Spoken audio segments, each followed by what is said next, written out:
Welcome to the Daily Upgrade with Nathan and Nora. Get quick, actionable tips to become your best self. From mastering routines to building habits. We share practical advice to boost productivity and mindset.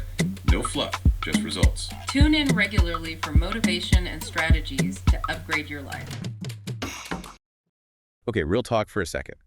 Who here hasn't hit that I'll do it later button when they know they should just get started? Yeah, procrastination. It's like a universal struggle. Exactly. And we're diving deep into it today. You know, what's interesting is that it's not just about being lazy, right? It's way more complex than that. I know, right? These sources we're looking at go deep on the psychology of why we put things off. Like, sometimes it's fear of messing up. Totally. That fear of failure, it can be paralyzing. Or we get caught up in needing everything to be absolutely perfect before we even start. The perfectionism trap. I know that one all too well. And what both these sources emphasize is how often procrastination is tied to emotions, you know? Like an emotional roadblock. Not just a lack of time, it's about what's going on in our heads when we hit that delay button. So how do we actually fight back against those emotional triggers? Well, these sources have a ton of practical strategies. They do. But where do we even begin? One thing that pops up in both is breaking those big, overwhelming tasks into smaller, more manageable ones. Oh, the classic divide and conquer strategy. Exactly. One source actually talks about how smaller tasks trick our brains into thinking it's less effort, so we're more likely to, actually start. It's like a mind game. Right, totally. But once we've broken it down, then what? Okay, have you heard of the 2-minute rule? The 2-minute rule, refresh my memory? So if something takes less than 2 minutes, you just do it immediately. Okay, I'll be honest, at first that sounds way too simple. Right. But you know what? It makes sense. We all let those tiny things pile up. And then it's like mental clutter, It takes up space in our brains. It is exhausting. It really is. And it distracts us from the bigger, more important things. Oh, totally. Like having a million tabs open in your brain. Yeah, exactly. So knocking out those 2-minute tasks can actually make a big difference. It's like clearing the mental desktop. I can see that. It's all about building momentum, too, those little wins. Momentum, yeah. I like that. And speaking of getting things moving, these sources also talk a lot about goals. Goal or key. But not just any goals. Specific goals. Right. It's the difference between, I'm going to clean the whole house this week, versus, I'm tackling the bathroom on Tuesday after work. Exactly. Vague goals just lead to, vague action or no action at all. And one source pointed out that specific goals actually activate a different part of our brain. So, we actually feel more in control and more likely to take action. It's like shifting from I should to I will. I will finish the first draft by Friday at 5 p.m. There's power in that specificity. Totally. It's like a roadmap for our productivity. And speaking of maps, both sources dive into a bunch of different time management techniques, too. Like the Pomodoro Technique, the Eisenhower Matrix, time blocking. It's like a whole toolbox for staying focused. And it's not about finding the one right way, but finding what works for you. I like that. It's personal.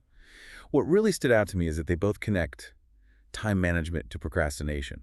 Like, it's not just about cramming more in. No. It's about being intentional with our time, knowing our energy levels, building a structure that works for us. It's like building a framework for success. Okay, but can we have distractions for a second? Because those are my downfall. Distraction. Like, those notifications are designed to totally derail my day. Both sources were super clear about minimizing distractions, create a dedicated workspace, silence those notifications. Resist the lure of social media. It's hard. It is, but so worth it. It's about creating an environment that helps you focus. I love that. Like a sanctuary for productivity. Another thing that struck me was the emphasis on rewards. Rewards, Yeah. yes. How good it feels when you finally conquer a task you've been putting off. Oh, yeah. That sense of accomplishment is the best. So both sources talk about how important it is to actually reward yourself. And it doesn't have to be anything crazy. It could be like a walk outside, a cup of coffee. Exactly. Little things make a difference. It's about acknowledging and celebrating those wins. It's like rewiring our brains to associate good feelings with getting things done. It's a positive feedback loop. Okay, and this one's big for me, letting go of perfectionism. Done is better than perfect, right? Preach. One source talked about how that fear of not being perfect can actually keep us stuck in a cycle of procrastination. It's like we're so scared of messing up that we don't even try. Exactly. What did they say about shifting our focus? From the outcome to the process, enjoying the journey, even if it's messy. Makes sense. And sometimes we need a little help on that journey, right, Al? Both sources talked about accountability. Having someone in your corner to cheer you on and keep you motivated can make a huge difference. I love the analogy of a workout buddy for your productivity. Yeah, Uh, someone who understands the struggle and can celebrate the wins with you. You could be a friend, a colleague, even a family member. Anyone you trust and who supports your goals. Just knowing someone else is aware of your intentions can make you more likely to follow through. It's like making that commitment more real. Okay, we've talked breaking down tasks, setting goals, managing time, ditching distractions, rewarding ourselves, embracing imperfection, and accountability. It's a lot, right? Anything we're missing. Just one more thing, and it might be the most important piece of the puzzle: self-compassion. Self-compassion. Being kind to ourselves. Because, it's so easy to beat ourselves up when we procrastinate. Oh yeah, totally. Like we haven't already made things hard enough on ourselves. Exactly. One source even suggested self-compassion is the most important ingredient in overcoming procrastination. I love that. Treating ourselves with the same kindness we'd offer a friend who is struggling. It's about recognizing that we're human. We make mistakes. It's okay. And it's about learning from those mistakes rather than dwelling on them. Shifting from self-judgment to self-acceptance. I like that. And both sources talk about understanding our procrastination patterns too, right? Yeah, it's like detective work. Figuring out when we're most likely to procrastinate, what types of tasks trigger it. And what emotions come up for us in those moments. It's about becoming a procrastination expert on ourselves. So we can develop personalized strategies that actually work. I like that. It's personal. It is. So if you know you procrastinate when you're feeling overwhelmed, maybe it's about breaking things down or asking for help. Or if you tend to procrastinate in the afternoon, maybe you shift your schedule and tackle those big tasks earlier in the day. It's about using that self-awareness to our advantage. Totally. Welcome back. We've been digging deep into this whole procrastination thing. You know, what's really resonating with me is how it's not about becoming like this super productive machine. Right. It's more about like understanding ourselves and then using that to work better. Absolutely. It's about working smarter, not harder.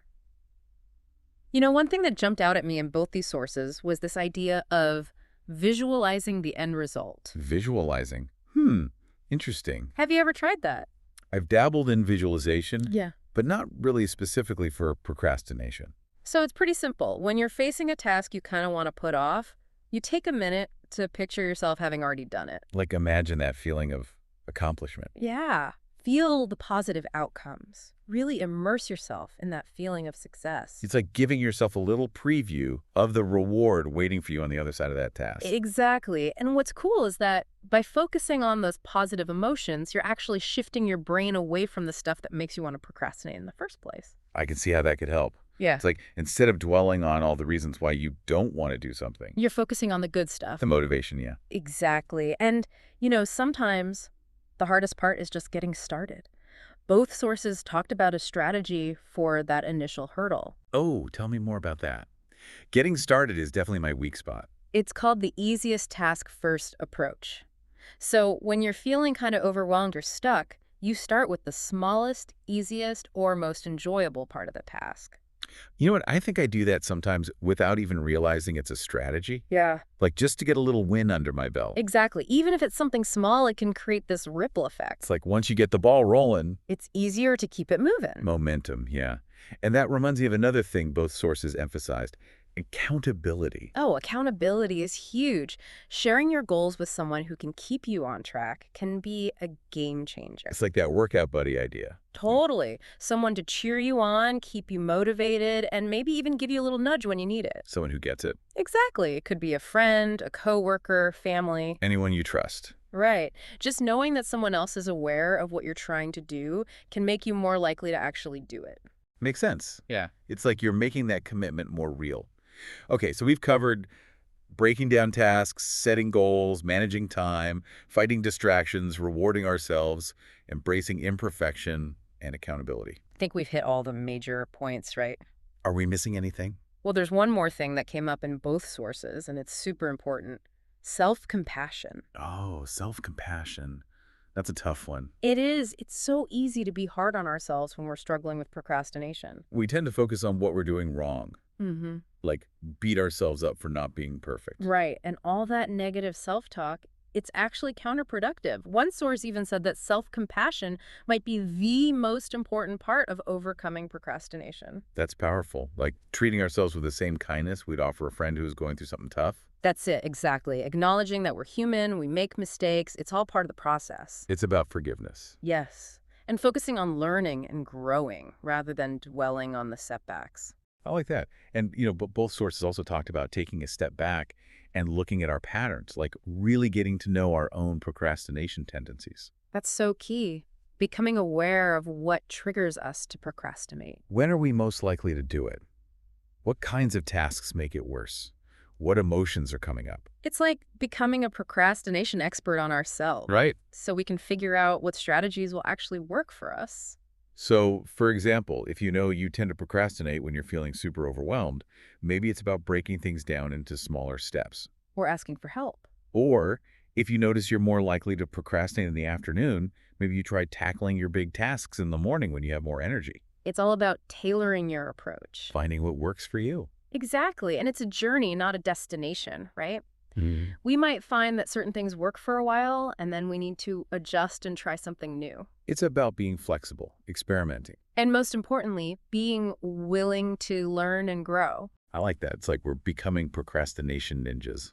Welcome back for the final stretch of our deep dive into procrastination. It's been a journey, hasn't it? It really has. And, as we wrap things up, I keep coming back to this idea from both sources that there's no magic bullet for procrastination. No one-size-fits-all solution, right? Exactly. It's not about finding that one perfect formula that's going to turn us into, productivity robots. What's been so eye-opening for me is understanding all those different reasons WHY we procrastinate. It's so personal, isn't it? It is. And that's why I think those insights about understanding our own patterns are so powerful. It's like both sources were saying, hey, get to know your own procrastination style. And then figure out what works for you. Become a procrastination detective. I love that. Like, figure out what makes you tick. Yeah, exactly. Because what works for one person might not work for another. It's like those personalized workout plans you see. That's a great analogy. Yeah. So, like, if you know you're someone who procrastinates when they feel overwhelmed, maybe it's about breaking those tasks down into smaller steps. Or maybe it's about reaching out for support, getting a little help. And if you tend to put things off more in the afternoon, maybe you shift your schedule. Tackle those big tasks earlier in the day when you've got more energy. It's about being strategic. Using that self-awareness to your advantage. Yeah. And, something else both sources talked about. We have to remember that overcoming procrastination, it's not always a straight line. No, it's not a perfect upward trajectory. We're going to hit bumps in the road. There are going to be setbacks. Times when we fall back into those old habits. It's like learning anything new, really.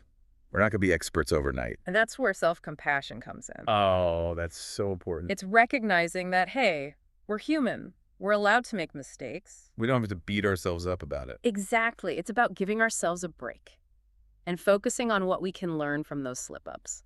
Instead of getting stuck in that all-or-nothing thinking. Because it's not about being perfectly productive all the time, right? It's about progress. Even those small wins, they matter. Both sources really emphasize that. Celebrate the small victories. Yeah.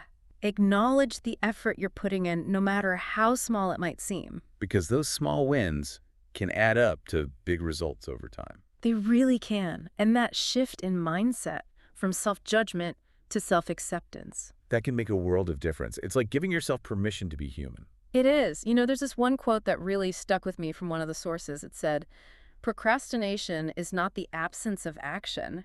It's the action of delaying."